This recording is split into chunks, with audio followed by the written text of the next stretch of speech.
Hello everyone, welcome back to our channel physics with Mamta. तो 45 days में 45 physics के topic discuss करेंगे और 45 वो टॉपिक्स हैं जिनमें से 100% आपके पेपर में क्वेश्चन आता ही आता है। तो उसी सीरीज़ में आज हमारा जो टॉपिक रहेगा वो रहेगा ग्रेविटेशन। Very important topic. ऐसा कोई ईयर नहीं है जब ग्रेविटेशन से क्वेश्चन ना पूछा गया हो। कई बार तो ग्रेविटेशन से 2 या 3 क्वेश्चन भी पूछ लेता है। तो ये बहुत इम्पॉर्टेंट टॉपिक है।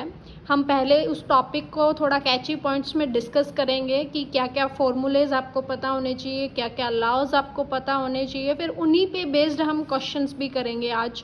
ठीक है, तो ये सीरीज़ थोड़ी सी लंबी रहने वाली है। होप सो आपको बहुत पसंद आएगी, क्योंकि इसमें मैंने बहुत अच्छे अच्छे कलेक्शंस के क्वेश्चंस लिए हैं और टॉपिक जनरल डिस्कशन है कि आपको क्या याद रखना चाहिए उस टॉपिक से। और आप उस टॉपिक को लर्न करने के बाद किसी भी बुक से कितने भी क्वेश्चन ट्राई कर लीजिए, आपके ईजिली क्वेश्चंस बन जाएंगे। आपको मेरी ये सीरीज़ कैसी लगती है, आप कमेंट, पॉजिटिव कमेंट करना बिल्कुल ना भूला करें। पॉजिटिव कमेंट किया करें, क्योंकि ये मेरे को मोटिवेट करते हैं और अच्छे अच्छे क्वेश्चंस का जो कलेक्शन है वो बन पाता है। ऐसा लगता है कि सेशन हमारा इंटरेक्टिव रह रहा है, किसी को समझ आ रहा है, किसी के क्वेश्चंस बन रहे हैं, तो थोड़ा सा पॉजिटिव फील होता है। एक्चुअली ये ऑफलाइन मोड है, अगर ऑनलाइन मोड हो तो इंटरेक्टिव होता है तो ज़्यादा अच्छा लगता है लेक्चर, क्योंकि जितना ज़्यादा इंटरेक्टिव होता है उतना ही ज़्यादा हमारा फीडबैक, जितनी ज़्यादा फीडबैक मिलती है उतना ही आउटपुट अच्छा करने का मन करता है, काम करने का और ज़्यादा मन करता है।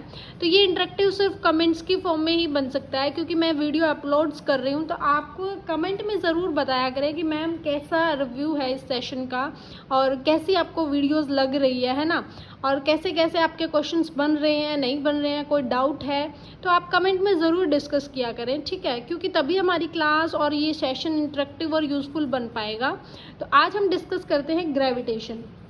ग्रेविटेशन में सबसे पहले हमें 3 प्लेनेटरी लॉज पता होने चाहिए, जो किसने दिए थे, केपलर्स ने दिए थे। जिनको हम 3 जो लॉ थे प्लेनेटरी मोशंस के, वो किसने दिए थे, केपलर्स ने दिए थे। और केपलर ने क्या कहा था फर्स्ट लॉ में, इन्होंने कहा था कि जो सारे प्लैनेट्स हैं ना वो किस पाथ में मूव करते हैं, एलिप्टिकल पाथ में मूव करते हैं, जहाँ पे सन एक क्या है, उसका फोकस है या एक फोकाई है। उसके अराउंड आपके जितने भी प्लैनेट्स हैं वो क्या करते हैं, ऑर्बिटल इलिप्टिकल ऑर्बिट्स में मूव करते हैं। सेकेंड, इन्होंने कहा था कि जो ये प्लैनेट्स मूव कर रहे हैं इलेक्ट्रिकल ऑर्बिट्स में, ये क्या करते हैं, एक इक्वल टाइम पीरियड में, या फिर इनका जो ये रेडियस वेक्टर है एक इक्वल टाइम पीरियड टी में, चाहे वो इस पोजीशन पे हो चाहे यहाँ हो, दोनों ही क्या करेंगे, सेम एरिया स्विप करेंगे। मतलब ये जो सेकेंड लॉ था ये क्या कहता है कि जो रेडियस वेक्टर है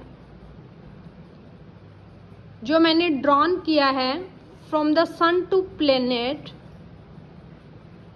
from the sun to planet क्या करता है, स्विप्स करता है equal radius in equal time या equal area in equal time. इसका मतलब इक्वल एरिया कर रहा है इक्वल टाइम में, तो इसकी जो एरियल वेलोसिटी होगी वो क्या होगी, कांस्टेंट होगी।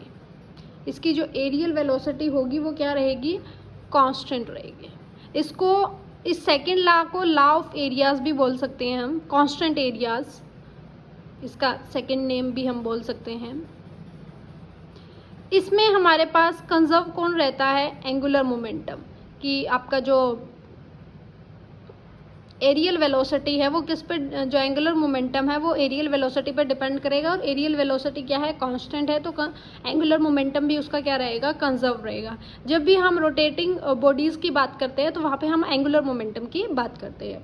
नेक्स्ट है हमारा थर्ड, आपका जो लॉ है वो बहुत इंपॉर्टेंट है। ये क्या कहता है कि जो स्क्वायर ऑफ टाइम पीरियड है किसी भी प्लेनेट का, वो प्रोपोर्शनल किसके होगा, cube of semi major axis, cube of semi major axis of the ellipse. अगर मैं इलिप्स की मेजर एक्सिस को ए मान लूँ और माइनर एक्सिस को बी मान लूँ, तो जो टाइम पीरियड है ना किसी भी प्लेनेट का वो डायरेक्टली प्रोपोर्शनल है सेमी मेजर एक्सिस के क्यूब के।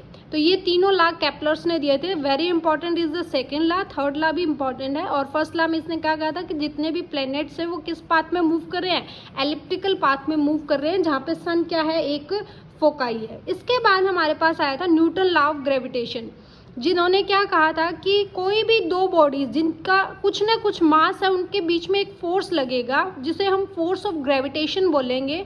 वो डायरेक्टली किसके प्रोपोर्शनल होगा, उन दो मासेस के प्रोडक्ट के, m1 और m2, और उन दोनों के मासेस के सेंटर से कितने डिस्टेंस है दोनों मासेस की, उसके वो क्या रहेगा, इन्वर्सली प्रोपोर्शनल। तो अगर मैं प्रोपोर्शनल ऑफ प्रोपोर्शनलिटी हटाऊं तो ये क्या बनेगा, Fg is equal to G m1 m2 by R square. यहाँ पे g जो क्या है, यूनिवर्सल ग्रेविटेशनल कांस्टेंट, ये एक स्केलर क्वांटिटी है, इसकी वैल्यू फिक्स्ड होती है, ठीक है, 6.67 इंटू 10⁻⁻11 इतनी इसकी जो वैल्यूज हैं हमारे पास क्या रहती है, फिक्स रहती है, newton per metre square per kg, sorry newton metre square per kg, ठीक है। तो ये यहाँ से ग्रेविटेशन की आपके पास यूनिट भी निकल जाएगी, आप इसके डायमेंशन भी चेक कर सकते हैं। ये हमेशा कोई भी दो बॉडी जिनका कुछ ना कुछ मास है, ग्रेविटेशन फोर्स हमेशा वहाँ लगता है, ठीक है। और अगर मैं बात करूँ यहाँ पे हमारे पास स्मॉल जी जो क्या है, ग्रेविटी या फिर एक्सीलरेशन ड्यू टू ग्रेविटी, ये क्या है, ये अर्थ के कारण जो हम फोर्स को फील करते हैं वो हमारे पास क्या है, ये एक अर्थ का ग्रेविटेशनल जो पुल है वो कौन बताता है, ग्रेविटी, जिसको हम बोलते हैं जी, या फिर एक्सीलरेशन ड्यू टू ग्रेविटी। ये किस किस पर डिपेंड करता है, इसकी जो वैल्यू होती है that is G M by R square. यहाँ पे एम क्या है, mass of the earth, R क्या है, रेडियस ऑफ द अर्थ, और जी क्या है, ग्रेविटेशनल कांस्टेंट। तो आपके पास जो जी की वैल्यू होती है, स्मॉल जी, जो क्या है, एक्सीलरेशन ड्यू टू ग्रेविटी, ये किस पर डिपेंड करता है, आपका G M by R square पे डिपेंड करता है, ठीक है। जो जी स्मॉल है इसकी जो यूनिट है वो क्या है, acceleration due to gravity, that should mean आपके पास इसकी जो वैल्यू है वो है मीटर, जो यूनिट है वो क्या है, मीटर पर सेकेंड स्क्वेयर, ठीक है। इस जो जी की वैल्यू है वो वेरी करती है, सबसे ज़्यादा हमारे पास क्या होती है, सरफेस ऑफ द अर्थ पे इसकी वैल्यू क्या होती है, मैक्सिमम होती है। अगर मैं सेंटर ऑफ द अर्थ पे बात करूं तो इसकी वैल्यू 0 होती है, सेंटर ऑफ अर्थ पे इसकी वैल्यू क्या होती है, 0 होती है, या फिर वो वेटलेस कंडीशन में होता है, और मैक्सिमम यहाँ पे अर्थ के सरफेस पे होती है। अगर मैं बात करूँ जैसे अर्थ है, अर्थ रोटेट करती है अपनी एक्सिस के अराउंड, तो एक होती है equatorial line, zero line axis जो होती है उस पर आपके पास जो जी की वैल्यू होती है वो क्या होती है, मिनिमम होती है एट इक्वेटर, इक्वेटर या इक्वेटोरियल लाइन, ये आपके पास जी की वैल्यू क्या होती है, मिनिमम। अगर मैं बात करूँ जैसे हमारे पास अगर ये अर्थ है तो ये अब उसका क्या होगा, नॉर्थ पोल, और जो डाउन होगा वो क्या होगा, साउथ पोल। तो आपके पास जो नॉर्थ पोल है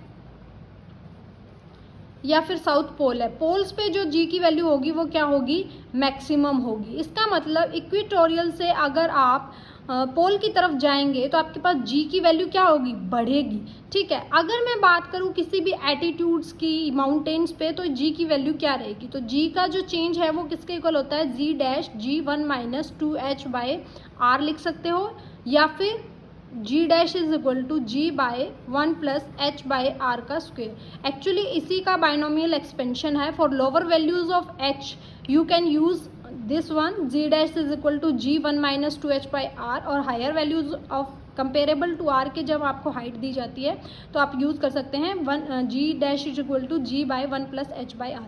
अगर मैं डेप्थ में बात करूं तो जो जी की वैल्यू है वो कितनी चेंज होगी, that should be dependence, G dash आपका डिपेंड करेगा G 1 minus D by R, ये फैक्टर है 1 माइनस 2h बाय आर, और ये क्या है 1 माइनस डी बाय आर, ठीक है। रोटेशन की वजह से भी हमारे पास क्या होता है, अर्थ जी की वैल्यू में चेंज होता है। ये हमने डिस्कस भी किया कि अगर वो इक्वेटोरियल लाइन पे है तो जी की वैल्यू मिनिमम है, और अगर वो पोल्स पे है तो जो जी की वैल्यू है वो क्या है, मैक्सिमम है। एक कंडीशन होती है वेटलेस कंडीशन, वेटलेस कंडीशन में आपका नॉर्मल फोर्स क्या होता है, 0 होता है, जिसकी वजह से आपका जो आपने देखा भी होगा एक लेटेस्ट इमेज आई थी सुनीता विलियम्स की, वो स्पेस में गए हुए हैं, तो वहाँ पे उनकी वेटलेस कंडीशंस की जो वो फ्लाई कर रहे हैं, तो वो कंडीशंस की एक फ़ोटो वायरल हो रही है। वो किस कंडीशंस में है? वहाँ पे सैटेलाइट में वेटलेस कंडीशन में है, जहाँ पे acceleration due to gravity of earth क्या है? 0 है। ठीक है, इसके बाद हमारे पास एक इम्पॉर्टेंट कंसेप्ट आता है ऑर्बिटल वेलोसिटी। किसी भी प्लेनेट की ऑर्बिटल वेलोसिटी क्या होगी और वो किस पे डिपेंड करेगी? मान लेते हैं ये एक अर्थ है और अर्थ के सराउंड किसी भी ऑर्बिट में एक प्लेनेट मूव कर रहा है, तो इस प्लेनेट की ऑर्बिटल वेलोसिटी क्या होगी? That should be equal to gm/r। That should be equal to आपके पास gm/r, जहाँ पे जो m है वो क्या है? मास ऑफ द अर्थ। ये किसका मास है? मास ऑफ द अर्थ। ये आपको याद रखना है। ये सैटेलाइट के या कोई भी प्लेनेट जिसकी आप बात करें उसके मास पर डिपेंड नहीं करती है ऑर्बिटल वेलोसिटी, बल्कि मास ऑफ द अर्थ पे ये क्या करती है? डिपेंड करती है। और आर क्या है? ये आर इंपॉर्टेंट है। R is the radius of the orbit of the planet, या फिर कोई भी सैटेलाइट जो भी हम यूज़ कर रहे हैं उसका ये आर है। ठीक है, लेकिन मास किसका है? अर्थ का। अगर मैं बात करूं एस्केप वेलोसिटी या एस्केप स्पीड की, जो किसके इक्वल होगी? That should be equal to √2 gm/r। यहाँ पे m ही मास ऑफ द अर्थ ही होगा, r जो रेडियस है वो √2 फैक्टर ज़्यादा है। एस्केप स्पीड क्या होती है? ये वो स्पीड है जिस स्पीड से अगर अर्थ से कोई भी सैटेलाइट जाता है तो वो वापस कभी भी अर्थ की ऑर्बिट में नहीं आएगा। इसकी वैल्यू भी फिक्स होती है अर्थ के लिए 11.2 किलोमीटर पर सेकेंड, ये भी आपको पता होनी चाहिए। और एस्केप स्पीड और ऑर्बिटल वेलोसिटी के बीच में रिलेशन क्या हुआ? v escape is equal to √2 of v orbital. ठीक है, तो ये आपके पास इसका रिलेशन रहेगा। एक अगर मैं बात करूं एनर्जी की, एनर्जी हम कैसे लिखेंगे इसमें? तो energy due to conservative force आपके पास क्या होता है? वर्क डन क्या होता है? Work done should be equal to change in kinetic energy. लेकिन टोटल एनर्जी किसकी इक्वल होती है? Potential energy plus kinetic energy. तो पोटेंशियल एनर्जी ग्रेविटेशनल फोर्स में क्या होती है कि किसी भी इनफाइनाइट से अर्थ की सरफेस पे लाने पे कितना वर्क डन किया गया? That should be equal to -gmm/r, जहाँ पे आपके पास m क्या है? मास ऑफ द अर्थ, और स्मॉल m क्या है? मास ऑफ द सैटेलाइट या ऑर्बिट जो रिवॉल्व कर रहा है, r उसकी रेडियस ऑफ द सैटेलाइट। ठीक है, तो ये आपके पास क्या रहेगी? Potential energy. और अगर मैं काइनेटिक एनर्जी की बात करूँ तो हम पता है हमें ½ mv², और v कौन सी वेलोसिटी है? ऑर्बिटल, तो ऑर्बिटल की वैल्यू रख देंगे तो आपके पास यहाँ पे टोटल एनर्जी आ जाएगी। ठीक है, तो टोटल एनर्जी के लिए हम क्या करेंगे? ऐसे कंजर्वेटिव लॉ को भी यूज़ कर सकते हैं, क्योंकि जहाँ पे आपके पास वर्क डन पूछा जाता है वहाँ पे चेंज इन काइनेटिक एनर्जी भी आप लगा सकते हैं। ठीक है, फॉर कंजर्वेटिव फोर्सेस के लिए। एक हमारे पास जनरली कई बार एस्टेट क्वेश्चन पूछ लेता है कि binding energy of the satellite क्या होगी, वो किस पे डिपेंड करेगी? तो जो बाइंडिंग एनर्जी ऑफ सैटेलाइट आपके पास होगी E, that should be equal to -gmm/2r। ये क्या होगी? Negative of the total mechanical energy, क्योंकि यहाँ पे जब आप v की वैल्यू पुट करके इसको सॉल्व करोगे तो टोटल एनर्जी आती है -gmm/2r। तो जो बाइंडिंग एनर्जी है आपकी कोई भी सैटेलाइट की, वो उसकी नेगेटिव ऑफ क्या है? उसकी मैकेनिकल एनर्जी है। ठीक है, this is all about catchy facts of our gravitation. इसके बाद हम क्वेश्चंस को डिस्कस करेंगे। Within 1 minute we will discuss the questions.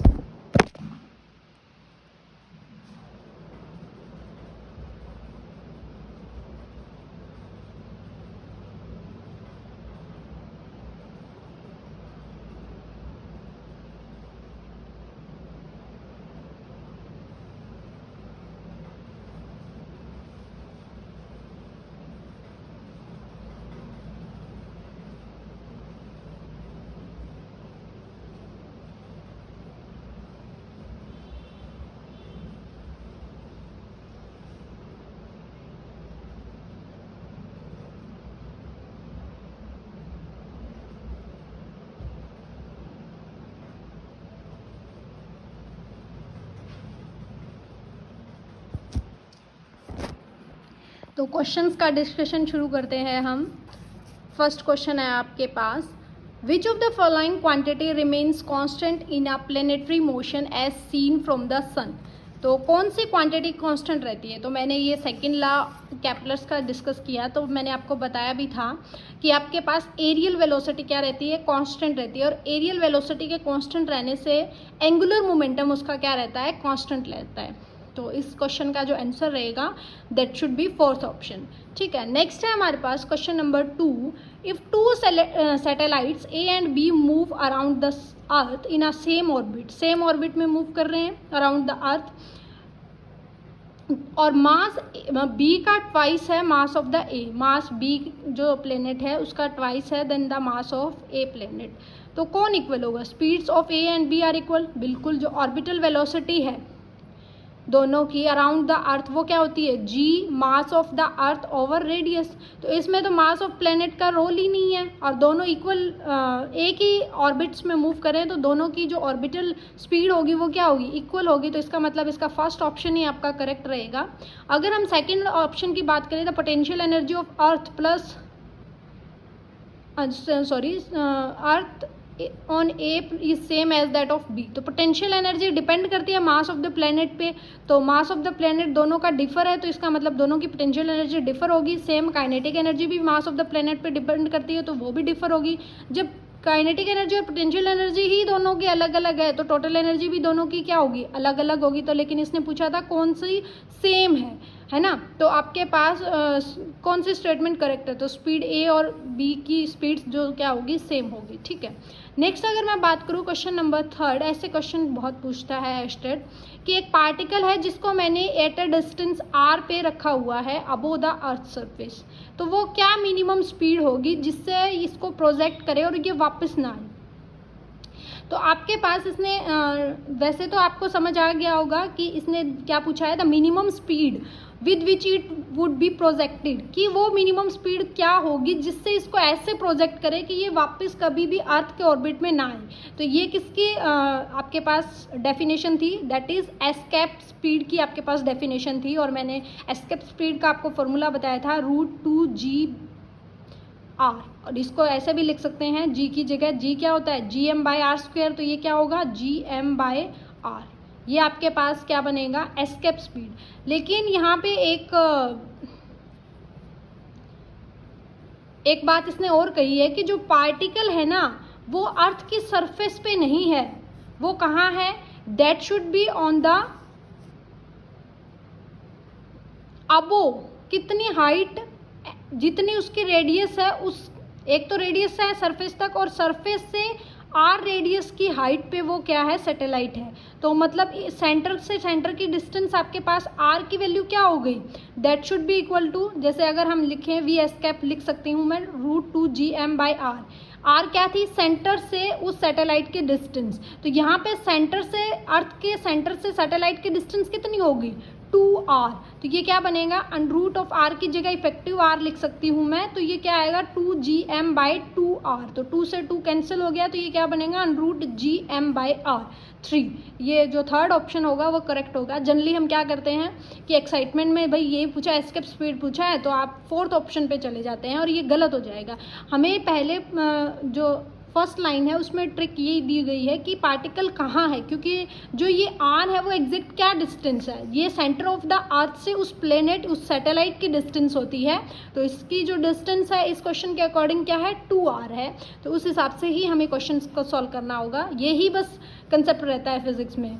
Hidden knowledge बहुत दी होती है ना, उनको हमें पता होना चाहिए कि कैसे यूज़ करना है। अगर मैं बात करूं क्वेश्चन नंबर 4 की, if the acceleration due to gravity at the surface of the earth is g, then the work done in slowly lifting a body of mass m from the earth surface to a height r equal to the radius of earth. ये कहता है कि हमारे पास एक अर्थ है जिसका radius है r, एक वेट मैंने यहाँ पे सरफेस पे रखा हुआ है, उस वेट को मैं कहाँ लेके जा रही हूँ? एक हाइट r तक लेके जा रही हूँ। तो उस हाइट r तक ले जाने में उस ब्लॉक को कितना वर्क डन मैं करूँगी वो किसके इक्वल होगा? वर्क डन पूछा है इसने। तो हमारे पास हमें पता है कि जो वर्क डन होता है वो किसके इक्वल होता है?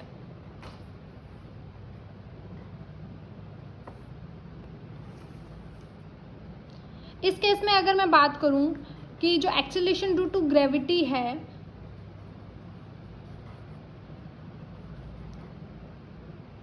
तो यहाँ पे देखो इस पार्टिकल को यहाँ से यहाँ तक लेके जाने में कितना वर्क डन हुआ है ना। इसने क्या पूछा है कि आपका कितना वर्क डन हुआ, और हमें पता है जो वर्क डन होता है वही क्या होता है, change in work done due to conservative forces क्या होता है, change in kinetic energy, change in kinetic energy.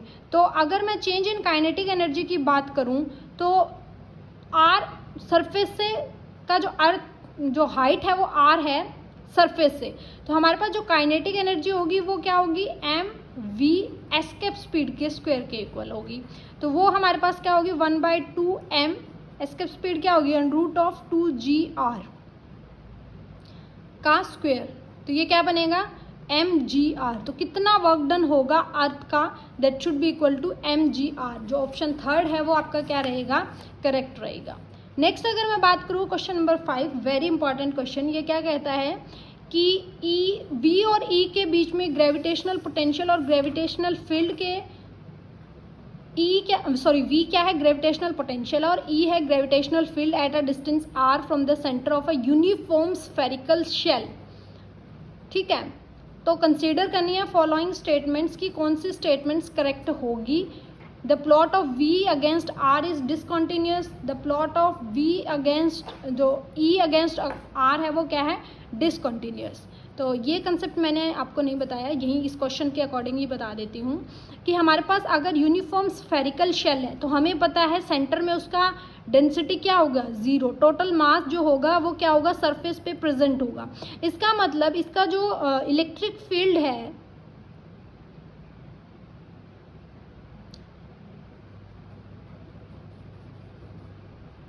Sorry जो आपका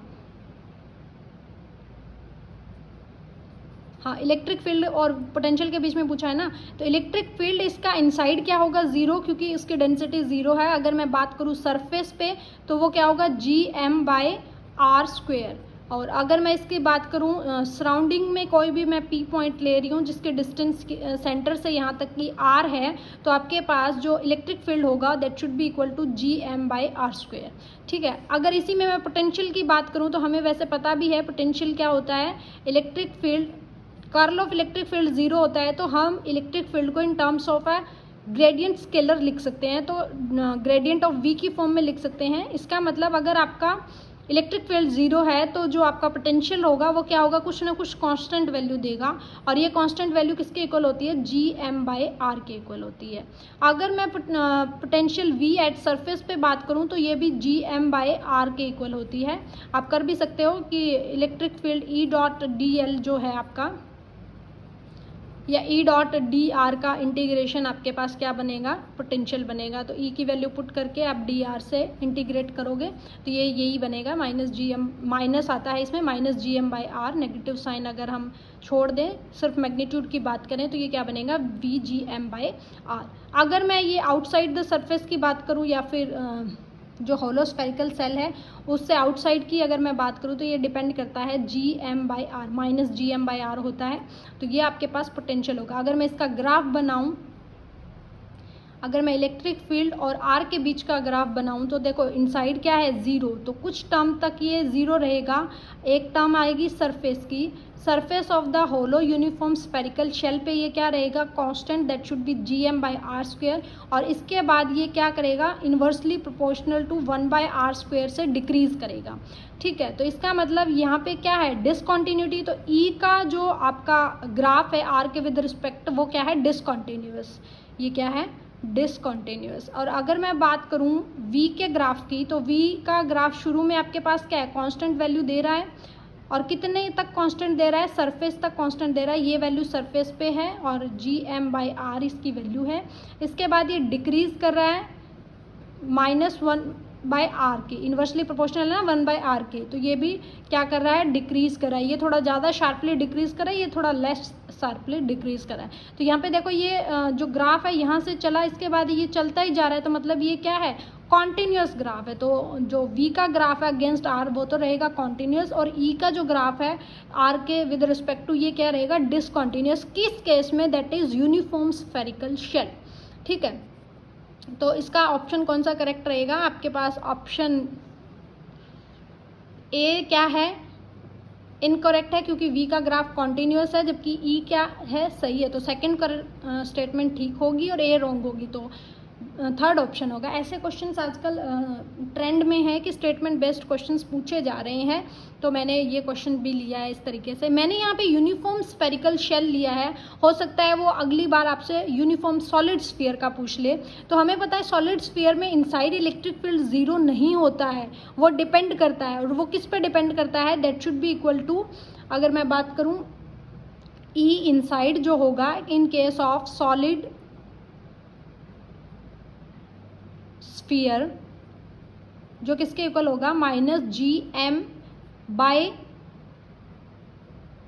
आर क्यूब और एक न्यू आर डैश। क्योंकि हम क्या करते हैं, सॉलिड्स, अगर मैं बात करती हूँ ये सॉलिड स्फीयर है और इनसाइड कोई पॉइंट मैंने लिया है जिसकी डिस्टेंस आर डैश है, मान लेते हैं इस पॉइंट लिया है, तो यहाँ पे जो इलेक्ट्रिक फील्ड होगा वो क्या होगा? Minus G M r dash by r cube, जहाँ पे आर क्या है? उस जो अर्थ है या जो सॉलिड स्फीयर है उसका क्या है? रेडियस।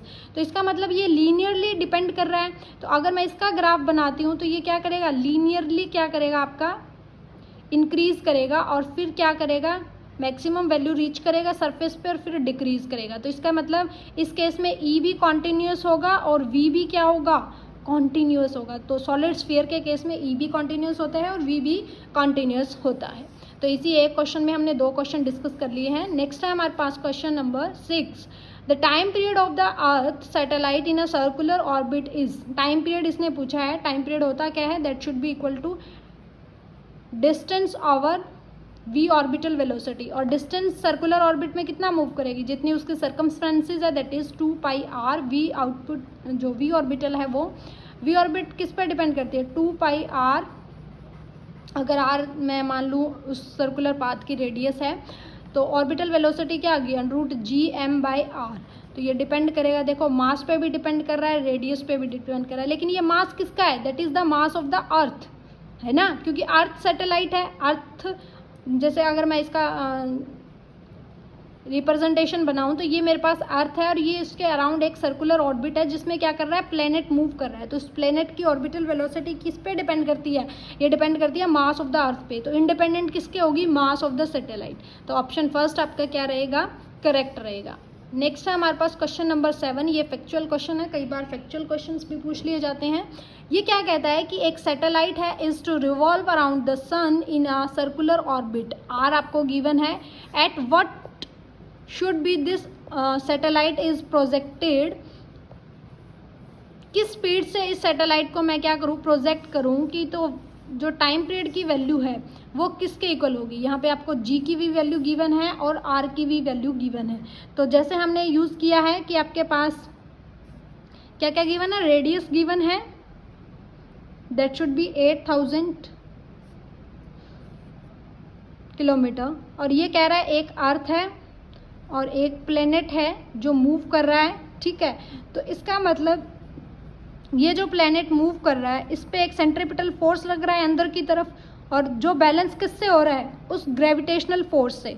तो आपका G M m by r square किसके डिपेंडेंस होगा? That should be equal to m v square by r के इक्वल होगा। तो यहाँ से वी ऑर्बिटल वेलोसिटी आप डायरेक्ट भी लिख सकते थे, लेकिन यहाँ से भी आप लिख सकते हैं that should be v is equal to G M by are. और अगर मैं जी स्मॉल जी की फॉर्म में लूँ, क्योंकि ग्रेविटेशनल और ये गिवन नहीं है मास, तो जी ऑफ क्या आ जाएगा? आर स्क्वायर बाय आर, ठीक है। ये आर आपको गिवन है, जिस सैटेलाइट में मूव सर्कल में मूव करे उसका रेडियस आर स्मॉल आर है। ये रेडियस ऑफ द अर्थ है जो 6000 किलोमीटर है, ये 8000 किलोमीटर है, जी की वैल्यू 9.8 है। जब आप पुट करोगे तो वेलोसिटी कितनी आ जाएगी? 7.08 किलोमीटर पर सेकेंड। लेकिन हमसे तो टाइम पीरियड पूछा है, तो अभी हमने देखा था टाइम पीरियड क्या होता है? 2 पाई आर। सर्कमस्टेंसेस सर्कुलर में मूव कर रहा है ओवर जो ये वेलोसिटी हमने फाइंड आउट की है। तो अप्रोक्सीमेट इसका आंसर आएगा 118 मिनट, ठीक है। आप इसको सॉल्व करके भी देख सकते हैं। खुद से करने की ज़रूर कोशिश किया करें, सेल्फ नोट्स बनाया करें, अपने खुद से क्वेश्चंस को पहले लिखा करें और फिर खुद से सॉल्यूशन करने की कोशिश किया करें, क्योंकि हमें फोबिया जनरली फिजिक्स के क्वेश्चंस को सॉल्व करने का ही रहता है ना। तो जितने मैक्सिमम क्वेश्चंस आप सॉल्व करोगे उतना ही फोबिया ये निकलेगा और फिजिक्स के क्वेश्चन तभी बनेंगे। ये मैं कह दूँ कि 2 क्वेश्चन कर लो इन्हीं में से आ जाएगा, तो ऐसा कुछ नहीं होता है। आपको उस तरह का कंसेप्ट मिल जाएगा। हो सकता है मैंने ये क्वेश्चन करवाया उनका कहीं ना कहीं कंसेप्ट यूज हो जाए और आपको एकदम क्लिक कर जाए, तो आप इजीली क्वेश्चन को डील कर पाओगे, लेकिन क्वेश्चन प्रैक्टिस करने पड़ेंगे, ये मैंडेटरी है कंडीशन। अब हम कुछ प्रीवियस ईयर क्वेश्चंस करते हैं जो प्रीवियस ईयर एग्जाम्स में पूछे गए हैं। ये क्वेश्चन 2023 के पीजीटी पेपर में पूछा गया है कि द मिनिमम एनर्जी कितनी रिक्वायर्ड होगी to launch a satellite of mass m from the surface of the planet of mass capital M। Planet का मास कैपिटल M है, रेडियस कैपिटल R है, सर्कुलर ऑर्बिट में मूव कर रहा है, attitude है 2r। तो कितने डिस्टेंस पे हो गया जो आपका प्लेनेट है अर्थ से, तो वो हो गया r इंटू 2r डिस्टेंस, मतलब टोटल कितनी डिस्टेंस होगी 3r। और हमें पता है कि एनर्जी ऑफ द सैटेलाइट हमारे पास क्या होती है, that should be equal to initial energy की। अगर मैं बात करूँ तो प्लेनेट क्या है, रेस्ट पे है, तो आपके पास सिर्फ ग्रेविटेशनल एनर्जी ही क्या होगी, टोटल एनर्जी। तो इनिशियल एनर्जी किसके इक्वल होगी, -gm/r/r। कंजर्वेटिव ऑफ एनर्जी का रूल हम यूज़ कर रहे हैं यहाँ पे कि आपके पास क्या है, इनिशियल में kinetic energy plus potential energy का सम इक्वल किसके होगा, final kinetic energy plus potential energy का सम। अगर मैं बात करूं इनिशियली काइनेटिक एनर्जी 0 है, पोटेंशियल एनर्जी क्या है -gm/r, सिर्फ r क्या है, रेडियस ऑफ द प्लेनेट। अगर मैं फाइनल की बात करूं तो ये कुछ ना कुछ वेलोसिटी अटेन करेगा प्लेनेट, जो किसके इक्वल है, ½ और पोटेंशियल एनर्जी क्या होगी -gmm कितना डिस्टेंस है अब इन दोनों के बीच में 3r। और वेलोसिटी कौन सी वेलोसिटी होती है, दैट इज ऑर्बिटल वेलोसिटी, और जो किसके इक्वल होगी √gm/3r के इक्वल होगी। तो पुट कर दीजिए और जब आप इसको सॉल्व करेंगे तो आपके पास ये आएगा -gmm/r। ये क्या आई है, ये सिर्फ फाइनल एनर्जी आई और इनिशियल एनर्जी ये है। तो हमें पूछा क्या गया है, मिनिमम कितनी एनर्जी रिक्वायर्ड होगी, तो ये किसके इक्वल होगी, ई फाइनल माइनस ई इनिशियल। तो जब आप इसको सॉल्व करोगे तो ये क्या बनेगा -5gmm/6r। इसका सॉल्यूशन भी मैंने 2023 के पेपर का करवाया हुआ है, आप वो वीडियो भी गो थ्रू कर सकते हैं, और ये क्वेश्चन मैंने यहाँ पे टॉपिक के साथ भी डिस्कस करवा दिया है। नेक्स्ट अनदर क्वेश्चन डिस्कस करते हैं जो प्रीवियस ईयर में ही पूछा गया है कि 2 सैटेलाइट्स है जो ऑर्बिटिंग है सर्कुलर ऑर्बिट में ऑफ रेडियस 4:1। रेडियस का जो रेशियो है वो आपको गिवन है R1:R2 दैट इज 4:1। और ऑर्बिटल स्पीड का इसने पूछा है, तो ऑर्बिटल स्पीड का रेशियो क्या होता है √gm/r। तो ऑर्बिटल अगर स्पीड की मैं बात करूं तो ये डिपेंडेंस है किस पे, r के जो अंडर दी रूट है उस पे। तो r का रेशियो दिया है 4:1, तो 4 का रूट क्या होगा, that should be equal to 1:2। तो ये आपके पास ऑप्शन 4 क्या रहेगा इसका करेक्ट, क्योंकि ये किस पे डिपेंड कर रही है, रूट ऑफ r पे डिपेंड कर रही है। नेक्स्ट अगर मैं क्वेश्चन की बात करूं तो 2022 या 20 में शायद पूछा गया है। क्वेश्चन क्या है कि मैक्सिमम कितनी हाइट अटेन करेगा कोई भी रॉकेट जब हम उसको फायर करेंगे at a speed equal to 50% of escape speed. 50% of escape speed से हम उसको क्या कर रहे हैं, प्रोजेक्टेड कर रहे हैं, तो वो कितनी मैक्सिमम हाइट को अटेन करेगा ये इसने पूछा है। तो स्पीड हमें रॉकेट की कितनी दी है, दैट शुड बी 50%, मतलब 1/2 ऑफ एस्केप स्पीड, और एस्केप स्पीड की वैल्यू क्या होती है √2gr। तो ये क्या बनेगा, that should be equal to gr/√2, या लिख सकते हैं gr को gm/r2r। और कितनी मैक्सिमम हाइट अटेन करेगा, इसका मतलब पोटेंशियल एनर्जी की बात कर रहा है, तो हम एनर्जी कंजर्वेशन यूज़ करेंगे, kinetic energy plus potential energy initial, और kinetic energy plus potential energy final. तो शुरू में फेंका है तो कुछ ना कुछ इनिशियल एनर्जी दी है, इनिशियल वेलोसिटी कितनी दी है ½ और v² हमने अभी फाइंड आउट किया है, जो अकॉर्डिंग टू क्वेश्चन गिवन है वो पुट कर देंगे। और पोटेंशियल एनर्जी क्या है -gm/r, क्योंकि जो डिस्टेंस है वो क्या है, अर्थ की सरफेस की बात कर रहा है ये, और कितनी हाइट अटेन की है, तो ये फाइनल पोटेंशियल एनर्जी होगी, और फाइनल काइनेटिक एनर्जी क्या होगी 0, ठीक है, क्योंकि वो उस हाइट को अटेन करने के बाद वहाँ पे क्या आएगा, रेस्ट पे। तो यहाँ पे हम इसको पुट कर देंगे, इस v² की value given according to question वो पुट कर दी। इसको जब आप सॉल्व करोगे तो h की वैल्यू क्या आएगी r/3, ठीक है। तो ये क्वेश्चन इंपॉर्टेंट था। नेक्स्ट है ये क्वेश्चन 2019 में शायद पूछा हुआ है कि एक small asteroid is orbiting around the sun in a circular orbit of a radius r0 with speed v0। एक रॉकेट को लॉन्च किया है जिसकी आपको सर्कुलर ऑर्बिट में वो मूव कर रहा है, जिसकी स्पीड आपको v0 गिवन है और रेडियस r0। तो उसने कहा है कि उसकी जो स्पीड है वो डिपेंडेंस है अल्फा वी नोट, ठीक है। तो हाईएस्ट वैल्यू ऑफ अल्फा क्या होगी कि जो रॉकेट है वो बाउंड रहे उसी सोलर सिस्टम में। तो अभी तक आपने क्या पढ़ा था, अभी तक आपने ये पढ़ा था कि एस्केप स्पीड क्या होती है, वो स्पीड होती है जिसके बाद वो कभी भी उस ऑर्बिट में ना आए। लेकिन इसने तो ये पूछ लिया कि वो उसी ऑर्बिट उसी में बाउंड रहे। तो उसी में बाउंड रहने के लिए हमारे पास कंडीशन क्या होती है, एनर्जी शुड बी मिनिमम। इसका मतलब इसकी जो टोटल एनर्जी होगी वो हमेशा क्या होगी, लेस देन इक्वल टू 0। तभी हमारा जो एनर्जी जो रॉकेट है या जो सैटेलाइट है वो उसी ऑर्बिट में क्या रहेगा, बाउंड रहेगा। तो टोटल एनर्जी पूछा है तो half mv² minus GMM note क्या होगा, लेस देन इक्वल टू 0। तो इक्वल टू की कंडीशन लेके चलते हैं मिनिमम के लिए। तो काइनेटिक एनर्जी किसके इक्वल होगी, उस पोटेंशियल एनर्जी के। और v का डिपेंडेंस किस पे गिवन है, that is alpha v note का स्क्वायर। तो आप पुट कर दीजिए यहाँ से ऑर्बिटल वेलोसिटी की आपको वैल्यू पता है, दैट इज gm/r नोट। जब आप इस वैल्यूज़ को पुट करोगे तो ये आपके पास कंपेयर करने के बाद इक्वेशन 1 और 2 को अल्फा की वैल्यू क्या आएगी, √2। यही इसने पूछा था कि कौन सी अल्फा की वैल्यू वो है जिसपे जो आपका सिस्टम है वो उसी ऑर्बिट में क्या रहे, बाउंड रहे, ठीक है। तो ये क्वेश्चन भी ग्रेविटेशन से पूछा हुआ है। तो आप देख सकते हैं कि हर साल एक क्वेश्चन ग्रेविटेशन का पूछा है। नेक्स्ट है क्वेश्चन, ये भी इंपॉर्टेंट है। ये क्या कहता है कि the density inside a solid sphere आपको गिवन है, और जहाँ पे rho is a dependence of rho naught जो कि कांस्टेंट है, ए आपके पास क्या है, कोई कांस्टेंट है, और आर क्या है, डिनोट कर रहा है the distance from the centre. तो gravitational field due to sphere at a distance पूछा है 2a फ्रॉम इट्स सेंटर क्या होगा। तो according to Newton law of motion हमें यूज़ करना है इसमें। तो वो क्या कहता है कि आपके पास डेंसिटी गिवन है रो नोट a/r। डेंसिटी हमें क्या चाहिए, मास, क्योंकि जो फोर्स है वो ग्रेविटेशन का वो किसके डिपेंड करता है, Gm1m2/r²। तो मास का हमें पता होना चाहिए। मास को आप कैसे निकाल सकते हो, that should be equal to mass per unit volume. तो ये डेंसिटी होती है, तो डेंसिटी इंटू वॉल्यूम का इंटीग्रेट टोटल कर देंगे तो आपको क्या मिल जाएगा, टोटल जो सॉलिड स्फीयर का मास है वो आपको मिल जाएगा। तो हम क्या करेंगे, सॉलिड स्फीयर का मास, तो इसका वॉल्यूम क्या होगा 4πr² dr, और रो की वैल्यू आपको गिवन है जिसको आप इंटीग्रेट करोगे तो आपके पास जो वैल्यू आएगी, क्योंकि इसने जो ए आपको रेडियस दी है, रेडियस सॉलिड स्फीयर की रेडियस क्या है a, तो लिमिट्स क्या हो जाएंगी 0 to a। तो यहाँ से मास की वैल्यू आ गई 2πρ0/a। हमसे क्या पूछा है, ग्रेविटेशनल फील्ड पूछा है ना कि ग्रेविटेशनल फील्ड की वैल्यू क्या होगी। तो ग्रेविटेशनल जो फील्ड की वैल्यू होती है वो हमारे पास क्या होती है, Gm/r²। तो यहाँ पे r² की डिस्टेंस कितनी होगी, a + 2a का स्क्वायर है ना, सॉरी ये टोटल डिस्टेंस कितनी है, gravitation from a distance 2a of the centre. ये टोटल डिस्टेंस 2a है और ये डिस्टेंस a है, और ये इतनी डिस्टेंस क्या है a।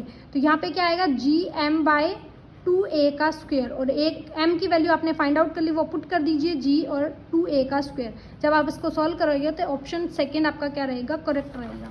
ये शायद 2019 के पेपर में पूछा गया था, ठीक है। नेक्स्ट है हमारे पास क्वेश्चन नंबर जो 2022 में पूछा गया था, सेम वही क्वेश्चन है कि एक सॉलिड स्फीयर m मास का दिया हुआ है, रेडियस a है, सिमेट्रिकली सराउंडेड है एक थिन स्फेरिकल शेल से जिसका मास भी m है, इक्वल मास है जितना सॉलिड स्फीयर का था, कैपिटल M कर सकते हैं हम, और इसका जो रेडियस है 2a है। तो ग्रेविटेशनल फील्ड क्या होगा eight a distance 3a from its centre. तो ग्रेविटेशनल फील्ड किसी भी पॉइंट पे निकालने का फॉर्मूला होता है Gm/r²। अब हमें पता होना चाहिए किस पॉइंट पे निकालना है, तो पॉइंट आपको गिवन है 3/2 ऑफ a। तो पुट कर दीजिए, जो वैल्यू आएगी 4Gm/9a², दैट इज ऑप्शन 2 आपके पास आएगा। तो ये क्वेश्चंस है हमारे पास जो हर बार पूछे हुए हैं। तो आप देख सकते हो कि कितने क्वेश्चन मैंने आपको प्रीवियस ईयर भी करवा दिए, कुछ क्वेश्चन का वैसे भी हमने सॉल्यूशंस लिया है और कंसेप्ट्स को डिस्कस किया है। आपको ये वीडियो कैसे लगे कमेंट करके ज़रूर बताना। अगर इसी वीडियो पर मैक्सिमम कमेंट हो गए तो ये सीरीज़ मैं कंटिन्यू रखूँगी, वरना देखते हैं आगे, क्योंकि आप लोगों का कोई रिस्पॉन्स नहीं है तो फिर क्या ही फ़ायदा इतनी मेहनत का, है ना। तो जितने मैक्सिमम कमेंट्स होंगे उसी हिसाब से ये सीरीज़ हम रखेंगे। तो आपको ये सेशन कैसा लग गया आप कमेंट करके ज़रूर बताएं। Thank you so much.